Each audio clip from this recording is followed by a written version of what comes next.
Goedemiddag. Wij zijn uit Amsterdam overgevlogen vandaag voor u het Danspaleis. En wij komen gezellig met u genieten van muziek. Wij noemen onszelf wel het tankstation van levensvreugde. De vloer is geopend, dames en heren.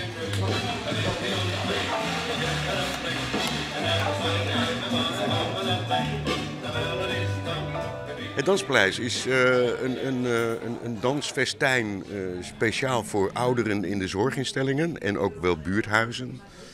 Om weer gezellig samen te zijn en met de muziek van vroeger, maar ook van nu,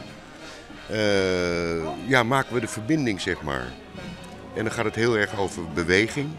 Dus mensen weer uit de stoel krijgen en dat dansen, dat werkt heel goed. Oh, Foxy Foxtrot met je elastieke benen. Die wil elke avond naar de dancing toe. Ja, zo dans ik heel mijn leven in elke discotheek of zaal. Oh, Foxy Foxtrot. Onze ouderen hebben allemaal gedanst vroeger op de dansscholen. Dat hoorde je bij je opvoeding.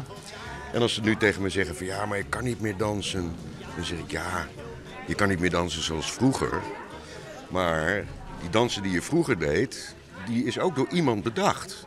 En wij kunnen nu samen ook een dans bedenken. Nou, en dan is het al gauw van hup, daar gaan we.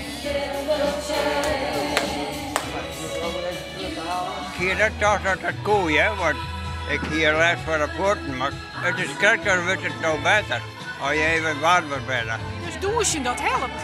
Ja, ja, dat is helemaal mooi.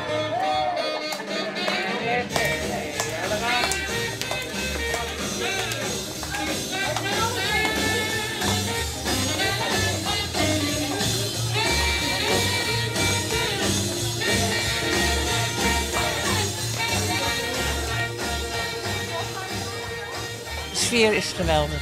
Altijd. Wat vindt u van zo'n danspaleis? Super. Ik had niet gedacht dat dit zou kunnen. Nou, nog eentje dan. Omdat het zo gezellig is hier vandaag. In de Bennemerstaten. Laatste kans, dames en heren.